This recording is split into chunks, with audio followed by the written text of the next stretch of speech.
Great to be here. Always a pleasure to present on Belo Horizonte. I promised Lauren I'd actually be only 20 minutes, so there's going to be some rushing in the middle. I apologize. I'm a professor. It's hard to get us constrained, but um, want to start big picture. So this is based on my book, Beginning to End Hunger, about Belo Horizonte's programs. Belo Horizonte, as Lauren said, is one of the largest cities in Brazil. Depending on the year, it varies, but it's in the top five usually in southeastern Brazil. Belo Horizonte means beautiful horizon, so this is just one picture of the horizon for different values of beautiful. So just to ground us, and it seems like this might be something that's pretty uncontroversial here, but it's really important to realize that hunger today unnecessarily persists. The latest estimates are between 670 million to 2.3 billion people lack food security or suffer from moderate to severe food insecurity. And without getting too deep into it, there's an interesting debate around these numbers, which one should be counted and how. The 673 million is the FAO's estimate for people who just don't have enough food energy every day for a sedentary lifestyle, which is a weird measure because most people lacking food security are agricultural workers or farmers. At the other end of the spectrum, the 2.3 billion, that's the FAO's estimate for people who suffer moderate food insecurity, which I think we should still classify as hunger. Jason Hickel, an anthropologist who's gotten very prominent in degrowth, argued some years back that we should count it to be around 2.3 billion because poverty is a leading cause of food insecurity, and the poverty lines that we have of like $2 a day are not realistic. That's not poverty. That is very severe poverty. So if you raise the poverty line to something that's more reasonable, uh, that would also lead you to calculate a larger number of people who are food insecure because they don't have enough money and resources. Francis Moore Lapay and Joe Collins also argued that because hunger at a young age is so significant an impact on your long-term health, anyone who suffered from hunger in youth should be considered food insecure or suffering from food insecurity, into their adulthood in a certain lens. And so one starting point for me, because of the way the conversations so often happen in uh, popular culture and even amongst people who should know better, it's really important to ground in what I would say over 50 years of research have, or nearly 50 years of research have made clear on food security, which is that hunger and starvation are very rarely the result of insufficient food availability. There's so much focus on we need to grow more, we need higher yields, we need more productivity, and that may be the case in some cases, but that's not the dominant cause of food insecurity, a lack of available production. Rather, the usual cause is an inability to access food, with poverty being a key reason, or as I'll talk about, maybe poverty and lack of political agency. But this is something that the economist Amartya Sen pointed out, like I said, uh, almost 50 years ago, and still it's not necessarily common knowledge that world hunger is not about just producing more. And in terms of the sort of the far extreme of hunger in terms of famines, the economic historian Cormac O'Grada pointed out that a famine-free world depends on improved governance and peace. He argues it is as simple or as difficult as that. And we certainly can see that right now, where we've seen famine, where we've seen disruption to food markets and increased hunger. Um, we know in Gaza and Ukraine, this is not about food production, where we see famine, where we see this lack, war and lack of political power is such a key driver.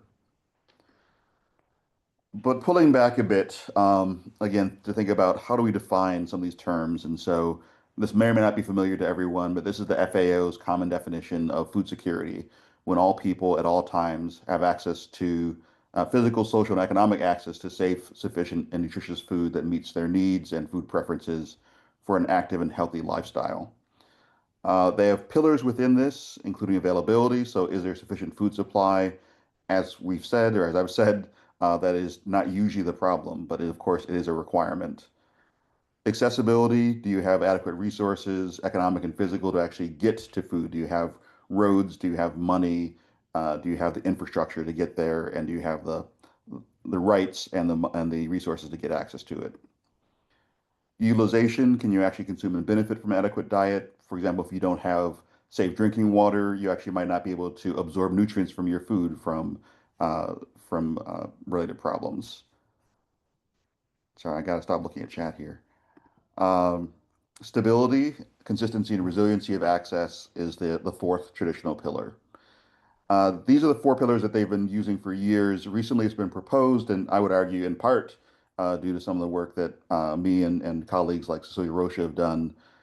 They've added or proposed to add, they've not added yet, sustainability. So, of course, can the environment sustain our food system, and agency, political power, and will?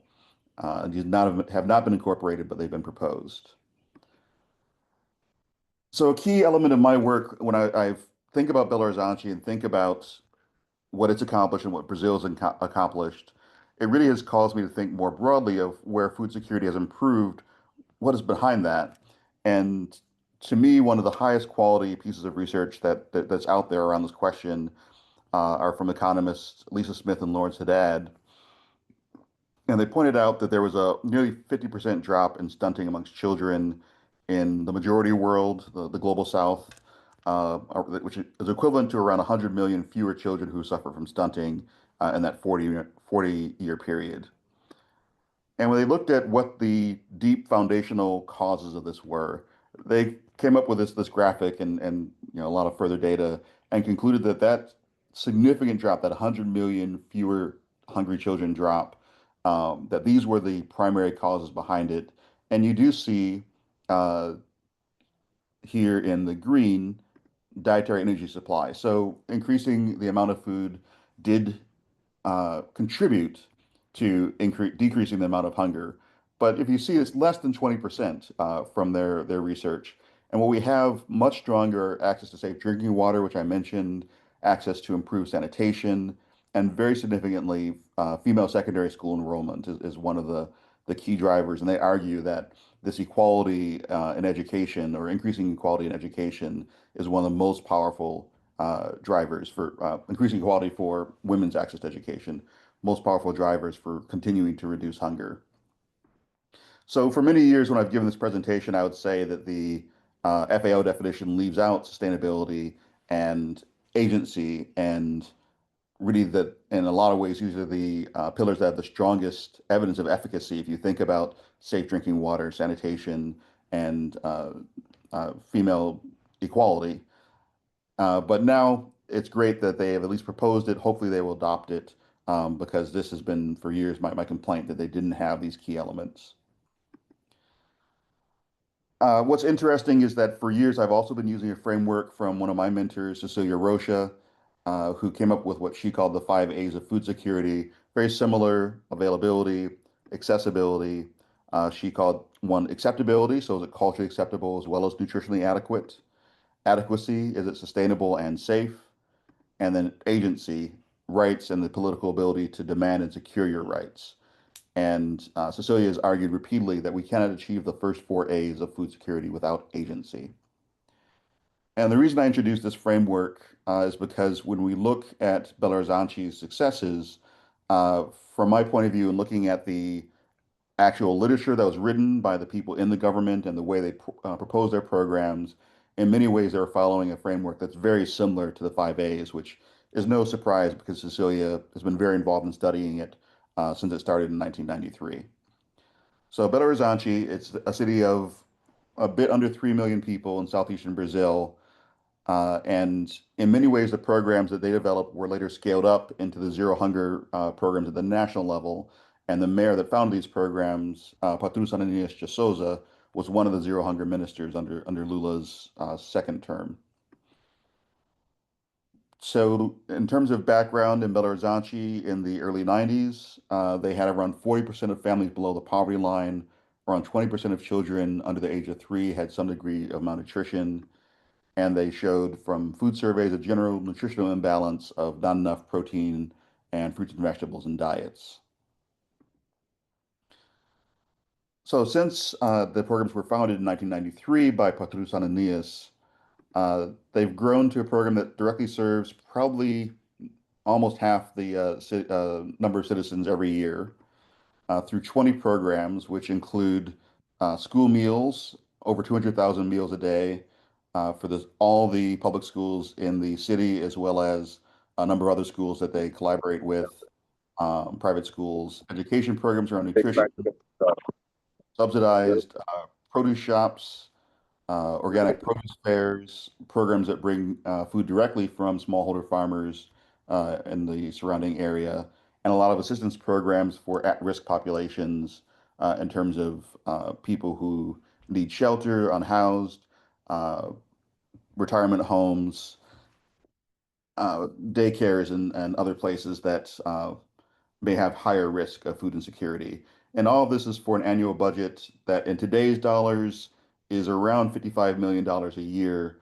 Every year that's been in existence, it's been less than 2% of the city budget to run all these programs. If you include federal money that helps support them, it's maybe around 4% of the city budget.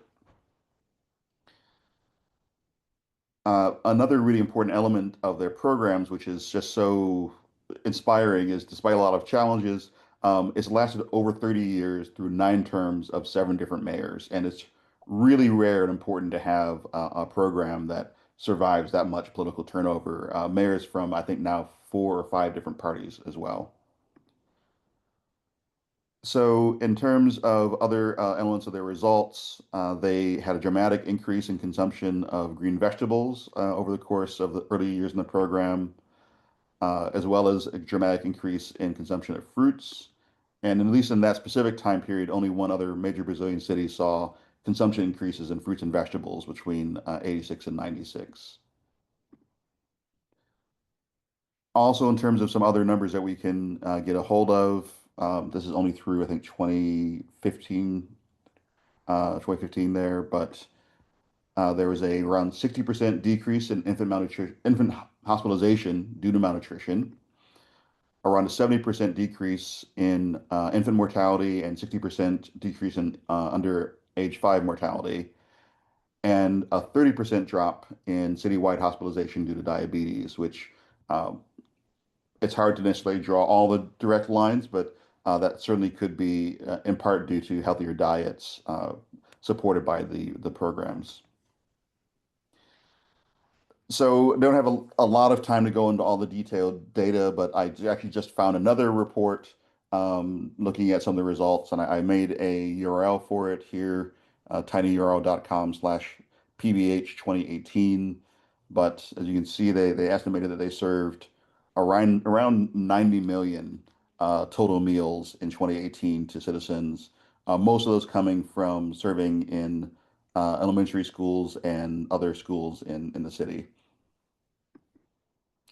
There's another booklet, PBH book 2020, the tiny URL link that reviews a lot of the results. So you can see that there's just literally tons of food that are have been provided through these programs to Belo Horizonte citizens. So a key research question for me had been how and why does SMASAN, that's the acronym for the programs, or at least it was, the name keeps changing, but how and why does SMASAN work? And the questions I had were how the programs came to be and how they achieved their successes. I came actually to this from a conservation biology background, so I was asking, has it affected the practices of local farmers that they connect with, where they are able to bring them to the city to sell directly to consumers, and has it influenced biodiversity via these farmer practices? And I'm not going to be able to address all of these in the remaining sort of 5 minutes, so I'll focus just on how they came to be and how they've achieved their successes. I have written, besides the book, there's an academic paper on the biodiversity effects that you can look up if you're interested in that. So I'll be speeding through this element, but as I said, a key reason that for my analysis that Belo Horizonte's program succeeded were they addressed all 5 of the 5 A's. So availability through working with local farms, accessibility through a variety of programs, including subsidized low price produce markets, where there's a fixed price for all the produce, which encourage people to mix and match and have dietary diversity. The school lunches I mentioned, what are called people's restaurants, which are fixed price restaurants for maybe about $3. You can get a whole 1,200 calorie lunch, which is the main Brazilian meal, high quality, fresh cooked, as well as emergency food aid programs. And in terms of accessibility, there's often conversation about food prices, and it's always interesting and important to me to bring up what we might think of as a food price paradox. For a long time, the traditional wisdom has been higher food prices lead to more hunger because even farmers often buy more food than they produce in a lot of cases. But in the past 10 years, more and more research have been pointing to the possibility that higher food prices lower poverty. And some of the results in the 2010s here were looking at the aftermath of the 2008 food price crisis. And they found that actually, in that specific case, a lot of the food price increase was passed to farmers. And so farmers were doing better, and farmers and farm laborers are actually most of the world's hungry. They were able to pay their labor better, and there was such a significant effect across around 40 countries that they surveyed that wages in cities went up because farm laborers were being paid more and farm labor became more attractive. Uh, there's a lot of nuances to this research, and actually in contexts like the United States, my friend and former Food First director Eric Holt Jimenez points out less than 2% of U.S.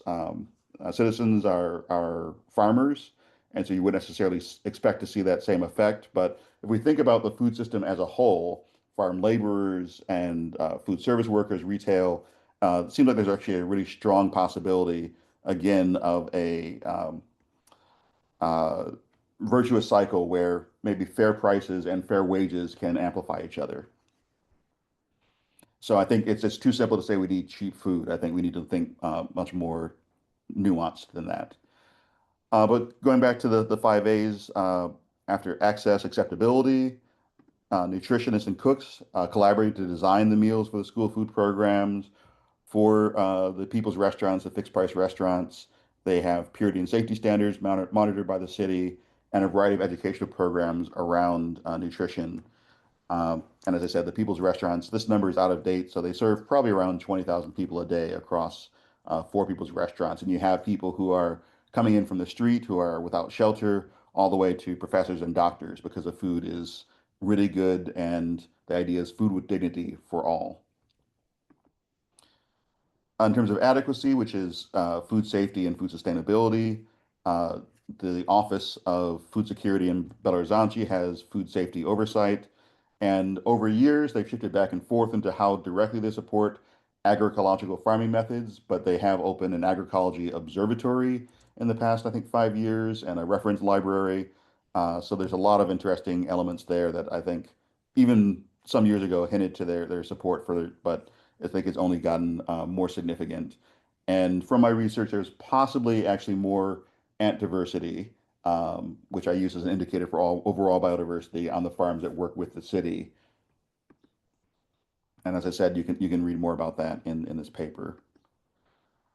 Uh, so the final A, as Cecilia said, is agency, and we cannot achieve the other four without it.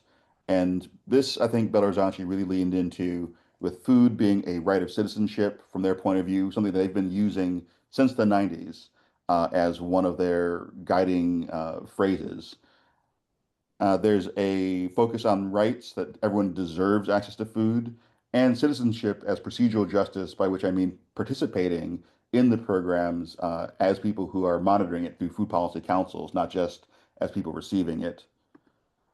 And one of the things they consistently say is that they view this right to food as the government being a partner and guarantor for food. So it should be a provider of last resort. But they love saying to me, this is not saying that we have to be giving food to everyone. It's like you have a right to freedom of religion, free expression, free press in the United States. That doesn't mean the government has to run churches or run newspapers. It means if you have a right to free speech, there should be access to all those. And if people don't have access to the exercise of religion, of speech, that the government is meant to make sure that they do have that access to clear the barriers, despite maybe the trespasses against that ideal we're seeing right now. Uh, An interesting element of this as well was the consultative requirements in Brazilian law, which by which I mean the Brazilian Constitution says civil society has to be consulted on major issues of policy. It didn't specify how, but this has led to a blossoming of a lot of alternatives like participatory budgeting and food security policy councils, which they have at the local, regional, and when Lula came back into office, the federal level again. And these participatory spaces where citizens can directly have their voice are really important for both legitimacy of the programs and also their efficacy because people's voice are directly informing what is needed, what needs to change, and the knowledge is coming from citizens themselves. So the two overall keys to Belo Horizonte's success to me are this comprehensive and holistic approach rooted in a human rights approach. They often use the term food with dignity, a commitment to the right to food, and then also a deep basis in participatory ideals, despite the fact that it hasn't always been equally realized. And one interesting example of this is, at least this was two administrations ago, but for the first time about 7 years ago, they added, if you can see here, the participatory food policy councils in the org chart for the overall agency. Um, and I've got a little bit more, so I'll try and quickly get to it. But I think just it's important to draw a larger picture on what the lessons are and how they got here. And it's a long road. So if you look at some of the ideas, the school meals, the people's restaurants, they date back 100 years to at least 100 years to a geographer named Jose de Castro, who pointed to the idea that workers were hungry not because they were lazy or somehow defective due to race or class, but rather that they weren't paid enough. They weren't paid enough to afford housing and afford food. And this led to programs being implemented in the 20s under Getulio Vargas, the then Brazilian president, that were torn up gradually by succeeding dictatorships. But we really see these come to blossom under Zero Hunger, which was started in 2003 in Lula's first term, and really pointed to dramatic reductions in poverty and hunger. And a former student of mine collaborated on a paper that pointed out that the Zero Hunger program's effectiveness were particularly influenced by uh, combined investment in health infrastructure and functioning of institutions. So we've seen after a lot of back and forth, actually just recently, the claim that Brazil's beaten hunger, beats hunger. There's of course still hungry people there, but they've gotten off the UN hunger map because of recent results. But you've seen ebbs and flows. There that Lula, when he left office, and Dilma Rousseff, his successor, was pushed out of office. We saw a series of presidents that tore up some of these programs, and just it's important to realize that this graphic or this other one of how policy is made, the linear policy model is not how policy is made. It doesn't proceed through these careful stepwise elements of thinking about what the problem is, how do we solve it. It's much more messy than that.